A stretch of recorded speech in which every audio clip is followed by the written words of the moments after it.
ញោមសូមកាន់ទុកចំពោះទាហានដែលបានស្រក់ឈាមនិងបានពលីនៅក្នុងសមរភូមិដែលខ្មាំងវិទីខ្មែរខ្លាំងសាមគ្គីខ្មាំងខ្លាចបាក់តបខ្ញុំសូមកាន់ទុកចំពោះមរណៈទាហានសច្ចៈជួបរឿងមិនគប់បាត់បង់ជីវិតជួបរឿងអភ័ព្វ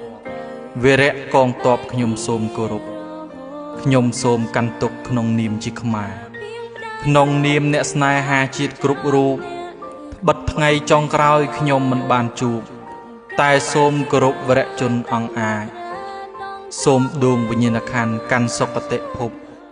ខ្មែរខ្លាំងមុះមុតដូនតាអ្នកប្រាជ្ញខ្ញុំចងចាំអ្នកឥតបីឃ្លៀងឃ្លាតឈាមស្នេហាជាតិខ្ញុំសូមដឹងគុណ